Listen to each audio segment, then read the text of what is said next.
ओम शांति दीदी। ओम शांति। जैसे पिछली बार आपने बताया था जी। विजुअलाइजेशन के साथ अब मेडिटेट किस पर करना है, तो आपने सिखाया कि शिव बाबा पर मेडिटेट करना है, जिससे हमें हिम्मत और ताकत मिलेगी जी। चाहे कैसी भी परिस्थिति आए उससे डील करने की। जी। अब मेरा अगला प्रश्न ये था कि हर टाइप की जो मेडिटेशन है वो हम आंख बंद करके करते हैं, लेकिन सिर्फ राजयोग मेडिटेशन में आंखें खोल कर करने को बताया जाता है। जी। तो ऐसा क्यों? मैं सबसे पहले मैं एक स्टोरी लेना चाहूंगी। जैसे शांतनु थे और भीष्म पितामह के वो पिता थे, तो उनका कुछ टाइम के बाद ना मन थोड़ा सा भटक गया था। अच्छा। तो वो चाहते थे कि उनके साथ वो शादी करें। तो भीष्म पितामह से कहा कि क्योंकि काफी टाइम से लाइफ एक बोरिंग में भी कहीं फील कर रहे होंगे, तो भीष्म पितामह ही एक पुत्र थे, तो उनका था कि आप शादी करेंगे तो थोड़ा सा राज्य में एक रौनक भी आएगी, उत्तराधिकारी भी कोई बनेगा, राज्य को कौन संभालेगा। तो उन्होंने कहा कि नहीं, मैंने तो ब्रह्मचर्य का व्रत लिया हुआ है, मैं तो शादी नहीं करूंगा, और आपको अगर लगता है आपका मन वहां है तो आप कर सकते हैं, मुझे कोई ऐतराज नहीं है। तो उन्होंने फिर शादी की, तो उनकी 2 संतान हुई और फिर 2 लड़के हुए, तो उनकी भी शादी हुई। तो उनकी जो वाइफ थी अम्बा और अंबिका, तो उनके साथ फिर एक उनकी दासी आई, उनकी सेवा। एक टाइम के बाद राज्य के अंदर सेम सिचुएशन आ गई कि अब उत्तराधिकारी कौन बने, क्योंकि उन दोनों को भी बच्चे नहीं होते थे, अम्बा और अंबिका को। तो भीष्म पितामह को फिर से रिक्वेस्ट की कि आप शादी कर लो। तो उन्होंने कहा नहीं, मैंने तो कहा ही था, मेरा तो आजीवन व्रत है ब्रह्मचर्य का, तो मैं तो नहीं करूंगा। बात है ना कि उत्तराधिकारी कौन बनेगा। तो उन्होंने कहा बात उसकी नहीं है, अगर पुत्र चाहिए तो वो तो दृष्टि से व्यास जी से हम संकल्प दिलवाते हैं, संतान की उत्पत्ति हो जाएगी। तो व्यास जी को बुलाया गया, तो फिर जैसे वो बैठे तो उन्होंने कहा कि अब अपनी जो पुत्र वधू है उनको लेके आई है और मैं दृष्टि दूंगा, वो जो मन में उस समय सोचेंगी दृष्टि लेते हुए तो वैसी संतान होगी जैसी वो कामना करते हैं। तो पहले अम्बा आई, तो उन्होंने दृष्टि जैसे देखा व्यास जी की तरफ तो उनको ना शर्म आ गई, तो आंख उन्होंने बंद कर ली। तो जैसे वो बंद की तो मन में फिर दोहराने लगी, मेरा संतान बहुत योग्य हो, बलशाली हो और पूरा राज्य का कारोबार यानी पूरा राज्य मिले, सारी सुख और संपत्ति मिले, तो ठीक है। अब जैसे वो गई तो दूसरी का नंबर था अंबिका का, तो अंबिका पूछती है कि आपने दृष्टि ले ली, क्योंकि वो तो बहुत बड़े हैं, तो कैसे आई कांटेक्ट किया। तो कहती है हाँ, मुझे ना शर्म आ गई एकदम से, तो मैंने तो आंख बंद कर ली। तो अब दूसरी सोचती है कि भाई शर्म तो मुझे भी आएगी अंबिका को, तो वो गई तो घूंघट करके गई और उसी में से ही दृष्टि ले रही थी, थोड़ा ट्रांसपेरेंट था, तो उसी में से वो दृष्टि ले रही थी और यही कामना कर रही थी कि मेरा संतान बहुत अच्छी हो, विद्वान हो, ये हो, तो बहुत सारा संकल्प किया। तो फिर वो वापस आई, तो उनकी दासी सोचती है कि अगर संतान ऐसे संकल्प से होती है तो भाई मैं तो कभी शादी नहीं करूंगी, तो क्यों ना मैं भी जाके वरदान ले लेती, जब ये सब ले ही रहे हैं।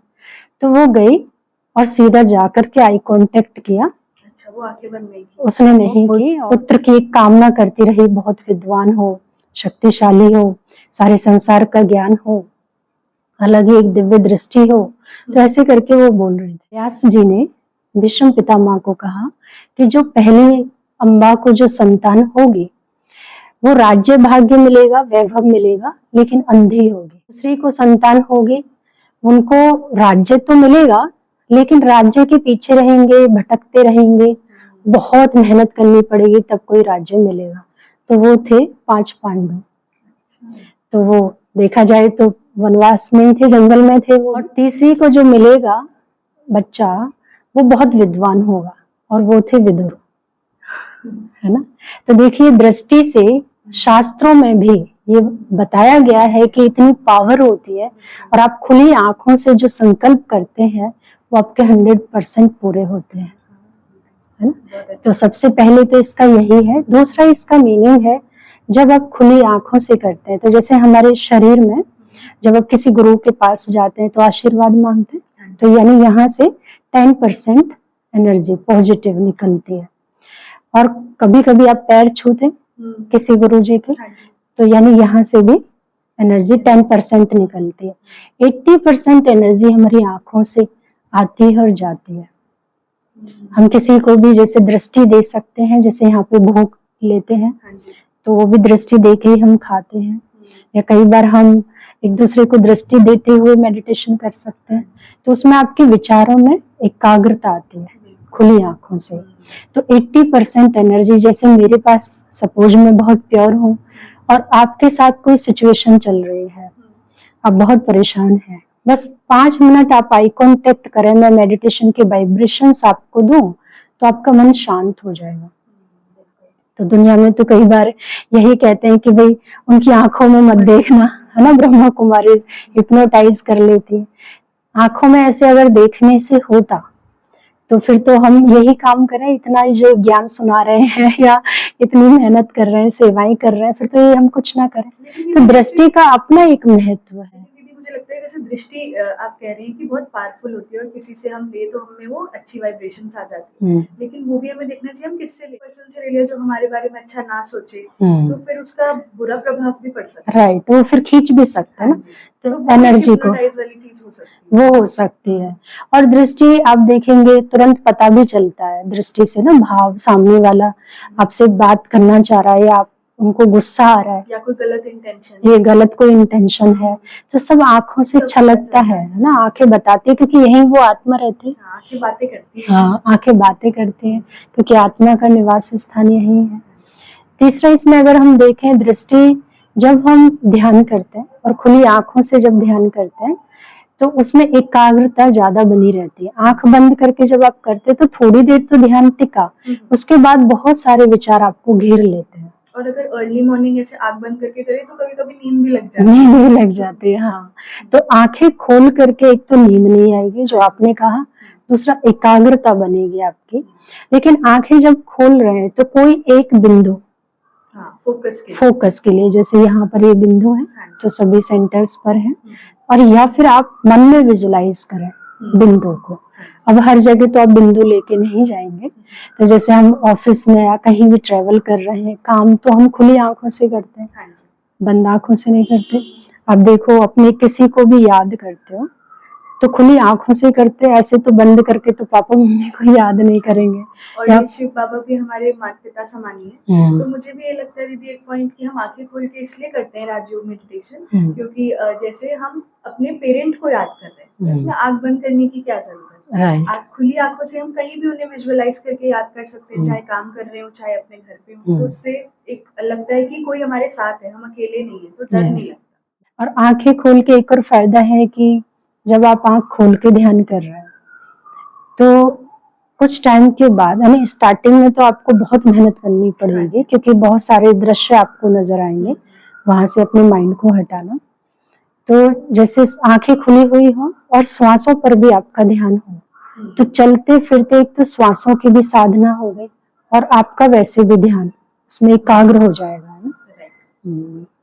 तो दीदी जैसे इसमें मैं ये कह सकती हूँ कि जो अभी बिगिनर्स हैं या शुरू में कर रहे हैं, तो उनके लिए तो ये काफी मुश्किल रहता होगा, क्योंकि आंखें बंद करके ही कभी कभार वो कंप्लेन करते हैं कि हमारा मन भटक गया। हाँ। तो खुली आंखों से तो इतना कुछ देखेंगे तो वो अपने थॉट्स पे फोकस कर ही नहीं पाएंगे। देखिए फिर ऐसे कभी ध्यान लगेगा भी। प्रैक्टिस जो है 4 दिन में होने वाली नहीं है, तो सालों साल इंसान को लगता है तब जा करके कुछ सिद्धि प्राप्त होती है। तो इसमें तो बंद करके कर सकते हैं? नहीं, मतलब अभ्यास करना पड़ेगा। तो अभ्यास किस तरीके से, जैसे थोड़ी देर के लिए आपने आंखें खोल के किसी भी एक चीज पर एकाग्र किया और श्वासों पर भी ध्यान दिया, तो थोड़ी देर के बाद कभी कभी आंखें थकती हैं, तो अगर वो आराम चाहती हैं तो थोड़ी देर के लिए आंख बंद कर सकते हैं। उसके बाद जहाँ जो इनसाइड आप दृश्य देख रहे हैं फिर वापस खोलेंगे और उसी चीज पर एकाग्र करेंगे।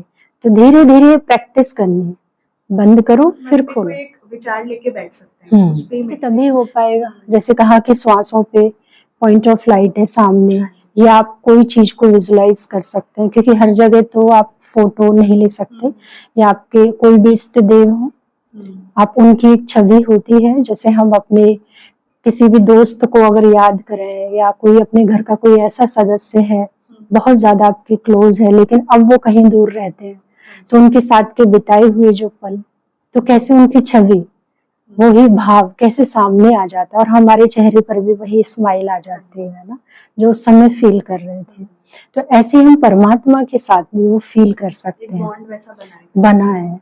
तो चलते फिरते जब हम ध्यान की प्रैक्टिस बढ़ाएंगे, तो इसमें ना एक टाइम पर आपकी ऐसी स्टेज हो जाएगी कि आपको पर्टिकुलर बैठ के ध्यान करने की जरूरत नहीं पड़ेगी। चलते फिरते कर्मयोगी बनेंगे, एक मेडिटेटिव आपका माइंड बन जाए। विचार हैं बहुत ज्यादा जो स्पीड से चल रहे होते हैं, वो नहीं, क्योंकि एक जागरूकता अंदर से आ जाती है। कैसी भी परिस्थिति हो तो वो पर्सन स्टेबल रहेगा, खुश या ज्यादा दुखी नहीं होगा। जैसे कई बार कभी बैठे होते हैं ना, खुली आंखों में भी कितना विचार, आंखें भी इधर उधर भागती हैं, तो उससे पता चलता है किसी के विचारों में ठहराव है तो दृष्टि में भी ठहराव होता है। और आप देखो देवी देवताओं की जो फोटोज है या उनकी जो आंखें हैं कैसी एकदम खुली है, एकाग्र है, चाहे वो खड़े हैं या बैठे हैं, लेकिन खुली हुई आंखों में भी ऐसा लगता है कितना मेडिटेटिव माइंड है उनका, जो एक साथ सारे संसार की आत्माओं को जैसे ब्लेसिंग्स दे रहे हैं ना। तो इसी तरह हमें भी चलते फिरते जब हम ये बढ़ाते हैं, तो इसमें एक और पावर आपको गिफ्ट मिलती है, वो है आई कांटेक्ट की। कॉन्फिडेंस डेवलप होता है, क्योंकि आप डेली आंख खोल के ध्यान कर रहे हैं, तो आप किसी से ना डरेंगे नहीं, डर नहीं होगा। एक होता है ना, तो सामने वाले को एकदम से देख करके आपके अंदर परखने की शक्ति होती है। और कई बार आपकी दृष्टि से जो आसुरी शक्तियां आपकी ओर आ रही थी, या नेगेटिव कोई लोग आपके लिए विचार क्रिएट कर रहे थे, तो वो भी शांत हो जाते हैं, क्योंकि आपकी दृष्टि में इतनी पावर होती है। जैसे मैंने बताया कि 80% एनर्जी जा रही है दृष्टि से। जरूर प्रैक्टिस हम आज मेडिटेशन करें, लेकिन आंखें खोल के थोड़ी देर के लिए खुली हुई आंखों में, आपकी आंखों में कैसी हीलिंग एनर्जी है उसको महसूस करेंगे।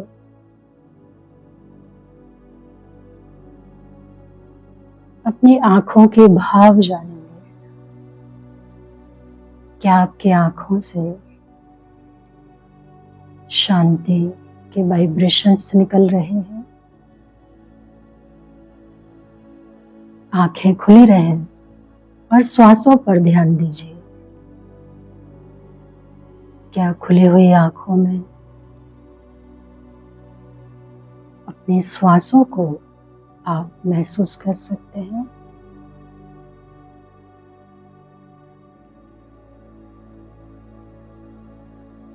अब आप एक दृश्य बनाएं कि आप एक गुफा में बैठे हैं और वहां एक रोशनी, मानो जैसे कोई कैंडल जग रही हो, दीपक जग रहा हो, वो रोशनी पर आपकी नजर चली गई है।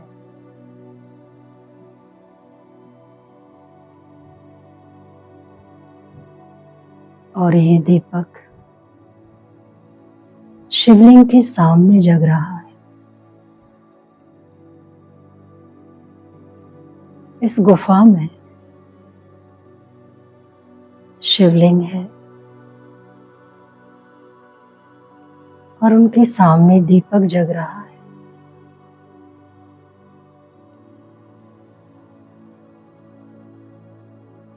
श्वासों को महसूस करते रहे। ओम शांति।